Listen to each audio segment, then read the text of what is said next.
নমস্কার, আমি গৌতম রানা, রানা অটো সেন্টারের পক্ষ থেকে আপনাদের সবাইকে স্বাগত। আজকে যে সমস্যাটা নিয়ে এসেছি সেটা কিন্তু প্রত্যেকটা মেকানিকের জানা উচিত। মানে আজকে আমি যে ট্রিক্সটা দেখাবো সেই ট্রিক্সটা ফলো করে যে কোনো গাড়ির ওয়ারিংয়ে যদি ফল্ট হয়, ফল্টটা সহজেই খুঁজে পাওয়া যাবে। তা এই ট্রিক্সটা কিন্তু আমি বলতে পারি প্রায় 80% মেকানিক জানে না। সেই জন্য এই ভিডিওটা পুরো মন দিয়ে প্রথম থেকে দেখুন, তাহলে ভিডিওটা বুঝতে আপনাদের সুবিধা হবে। তো চলুন তাহলে ভিডিওটা শুরু করি। প্রথমে আগে আপনাদেরকে বলে দিই গাড়িটাতে আমাদের কি সমস্যা আছে। এই গাড়িটা কিছুদিন আগে চলতে চলতে হঠাৎ মাঝে সাঝে ফিউজ উড়ে যাচ্ছিল। তা ফিউজটা লাগিয়ে দিলে আবার চলছিল, কিন্তু যখন তখন ফিউজটা উড়ে যাচ্ছিল। গাড়িটা যখন আমার কাছে এসেছিলো তখন ঠিকঠাক ছিল। তা গাড়িটা শুধু চেন টেন টুকটাক কাজ হয়েছিল। আমরা এখন গাড়িটাকে ছাড়তে যাব, সেই মুহূর্তে দেখি চাবিটা অন করলে চাবিটা অন হচ্ছে, কিন্তু চাবিটা অন করলে এখানে লাইট আসছে না, হর্নও বাজছে না, সেলফও হচ্ছে না, শুধুমাত্র কিক মারলে স্টার্ট হচ্ছে।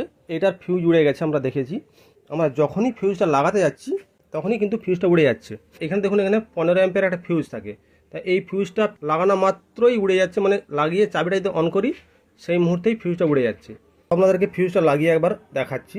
এই দেখুন, আমি ফিউজটা লাগালাম, ফিউজটা লাগিয়েছি। তো এবারে জাস্ট চাবিটা আমি অন করব, তখনই কিন্তু ফিউজটা উড়ে যাবে। আপনারা লক্ষ্য করুন, দেখুন চাবিটা অন করার মাত্রই ফিউজটা আমাদের উড়ে গেল। আপনারা দেখলেন কীভাবে ফিউজটা উড়ে গেল। এই সমস্যার সমাধান আমরা কীভাবে করব? যেহেতু আমাদের চাবি অন করার মাত্রই ফিউজটা উড়ে যাচ্ছে, সেই জন্য আমরা প্রবলেমটা কোথায় আছে সহজে বুঝতে পারবো না। তা আমি প্রাথমিকভাবে দু একটা জিনিস চেক করে দেখেছি, কোথাও প্রবলেম সেভাবে খুঁজে পাইনি। তা আমরা ওয়ারিংয়ের প্রতিটা জায়গায় যদি পাট পাট করে খুঁজতে থাকি তাহলে আমাদের কিন্তু সারাদিন লেগে যাবে। এবং আমাদের এই প্রবলেমটা খুঁজতে খুঁজতে যতক্ষণ না আমরা পাচ্ছি প্রবলেমটা, ততক্ষণ কিন্তু আমাদের এরকম ফিউজ লাগাতে লাগাতে বারবার উঠতেই থাকবে। এবং কত ফিউজ আপনারা লাগাবেন? তা আমি আপনাদেরকে যে সহজ ট্রিক্সটা দেখাবো সেটা আপনারা ফলো করুন, তাহলে খুব সহজেই কিন্তু এই সমস্যার সমাধান পেয়ে যাবেন। যদি অনেকে ভুল করে কি করে, কিছু ওয়ারিংয়ের তারকে কেটে ভিতরে যে তামাটা থাকে সেটাকে জড়িয়ে মোটা করে আবার লাগিয়ে দেয়। এক্ষেত্রে কিন্তু আমাদের সমস্ত ওয়ারিংটা পুড়ে যাওয়ার সম্ভাবনা থাকে। এই ভুল কাজটা কিন্তু আমাদের একদমই করা উচিত নয়। তা আমরা তাহলে করবোটা কি? দেখুন, এখানে আমরা ফিউজটাকে খুলে নেব। খুলে নেওয়ার পর এই ধরনের একটা ল্যাম্পের প্রয়োজন পড়বে, যেটা আমাদের হেডলাইটের ল্যাম্পে লাগে। তা এই ল্যাম্পে আমরা দুদিকে দুটো তার লাগিয়ে দিয়েছি, এবং তারের শেষ প্রান্ত দুটো আমাদের এইভাবে ছোট করে আমরা একটু ছিলে নিয়েছি। এই তারের দুটো প্রান্ত আমরা ফিউজের দুদিকে লাগাবো, এবং খুব সাবধানে লাগাবো। লাগানোর সময় যেন না একটা তারের সঙ্গে একটা তার যোগ হয়, সেটা কিন্তু খেয়াল রাখবো, তাহলে কিন্তু আমাদের ওয়ারিংয়ের তার পুড়ে যাওয়ার সম্ভাবনা থাকে।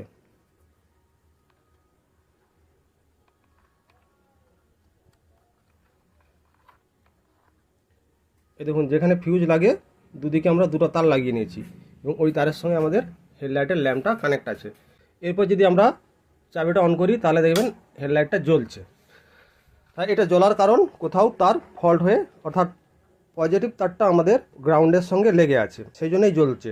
কিন্তু যদি না লেগে থাকতো তাহলে এটা কিন্তু জ্বলতো না, যদিও বা জ্বলতো এবং হালকা খুব মৃদু মৃদু জ্বলতো, যেটা খুব ভালোভাবে না দেখলে বোঝা যাবে না। এরপর আমাদের কি করতে হবে, এই ল্যাম্পটা জ্বলা অবস্থাতেই সমস্ত যে ওয়ারিংয়ের যে কাবলারগুলো বা জ্যাকগুলো যেগুলো আছে সেগুলো একটা একটা করে খুলে দেখতে হবে, এবং প্রত্যেকটা জায়গায় কেবল একটু নাড়িয়ে দেখতে হবে। যেখানেই দেখবেন নাড়ালে বা কাবলারটা খুললে ল্যাম্পটা বন্ধ হয়ে গেছে, সেখান থেকেই প্রবলেম। তা আমরা কিন্তু প্রাথমিকভাবে পেছনের এইটা দেখে নিয়েছিলাম, এখানটা ঠিকই আছে, এবং হেডলাইটটাও আমরা খুলে দেখেছিলাম। তা হেডলাইটের মধ্যেও কোনো প্রবলেম নেই। আর এখানটাতেও আমরা দেখেছি, তা এখানটাতেও প্রবলেম নেই। অনেক সময় কী হয়, এখানটাতে এই যে তারটা দেখছেন বেরিয়ে আছে, এই যে ক্লিপটা আছে সাইডে, এই যে ক্লিপটাতে ঘষা লেগে অনেক সময় এই প্রবলেমটা আসে। তা এখানেও প্রবলেম নেই। তাহলে আমাদের প্রবলেম একবার এইখানটাতে দেখি এখানে কোনো প্রবলেম আছে কি না। এটাতে পজিটিভ থাকে না, এটাতে খোলার দরকার নাই। এটাতেও পজিটিভ থাকে না। এখানে দেখুন আমাদের ব্রেক লাইটের আছে, পেছনের ব্রেক লাইটের জ্যাকটা খুলে দেখি একবার। এই দেখুন নেমে গেছে। তার মানে আমাদের এই যে ব্রেক লাইটের যে কেবিলটা এসছে, এই যে জ্যাক, এই কেবিলের মধ্যে বা ব্রেক লাইটের যে সুইচটা আছে এই সুইচের মধ্যে আমাদের প্রবলেম। তা এই যে ব্রেক সুইচ যেটাকে আমরা বলি অনেকে, তা এই ব্রেক সুইচের যে কেবিলটাতে এটাতেই প্রবলেম। দেখুন এটা আমরা লাগিয়ে দেবো, দেখবেন আবার জ্বলতে শুরু করে যাবে। দেখুন লাগিয়ে দিয়েছি, এখানে জ্বলছে। আবার দেখুন আমরা এটা খুলে দেবো, বন্ধ। এবং এখানে দেখুন মিটারেও সমস্ত কিছু আলো শো করে দিচ্ছে। এবার হর্ন বাজালে হর্নও বাজবে, অর্থাৎ এই এই ল্যাম্পটা কিন্তু এখন ফিউজের কাজ করছে, যার জন্য আমাদের মিটারে আলো জ্বলছে এবং হর্নও বাজছে। কিন্তু যখনই আমরা এখানে জ্যাকটা লাগিয়ে দেবো, শর্ট সার্কিট হয়ে যাবে, তখন কিন্তু ওই ল্যাম্পটা আর ফিউজের কাজ করবে না, তখন ওটা ল্যাম্পে লোডের কাজ করবে। তা ভয় পাওয়ার কিছু নেই, কোনো রকমই সমস্যা হবে না। শুধুমাত্র আমাদের খেয়াল রাখতে হবে এই দুটো তার যে আমরা লাগিয়েছি, এই দুটো তার ওখানে যেন আপোষে বা অর্থাৎ একসঙ্গে না জুড়ে যায়, তাহলে কিন্তু ওয়ারিংয়ের প্রবলেম হবে। এইটুকুন আমাদের সাবধানতা অবলম্বন করে এটাকে টেস্ট করতে হবে। তাহলে আমরা যেহেতু এখানে প্রবলেমটা পেয়েছি, দেখি ওইদিকে প্রবলেমটা কোথায়। এই দেখুন, এখানে জুড়া আছে কিন্তু ব্ল্যাক টিপটা দেওয়া আছে ঠিকই, ব্ল্যাক টিপটা সরে গেছে।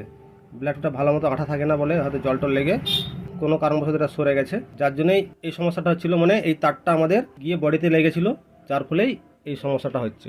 তাই এবারে আমরা এটাকে খুলে দেবো, অর্থাৎ এই ল্যাম্পটাকে আমাদের আর প্রয়োজন নাই। এরপর দেখুন চাবি যদি অন করি, আমাদের সমস্ত কিছুই কাজ করছে, আমাদের এখানে ফিউজটা লাগানো আছে। তাহলে আমরা কত সহজে এই সমস্যাটাকে সমাধান করতে পারলাম। আশা করি এই ভিডিও দেখে আপনারা কিছুটা শিখতে পেরেছেন। যদি ভিডিওটা ভালো লেগে থাকে তাহলে অবশ্যই একটি লাইক করতে ভুলবেন না, আর যেসব বন্ধুরা নতুন এসেছেন তারা অবশ্যই চ্যানেলটিকে সাবস্ক্রাইব করতে ভুলবেন না। তো আজকে এই পর্যন্ত, আপনারা সবাই সুস্থ থাকুন, ভালো থাকুন, পরের ভিডিওতে আবার দেখা হবে।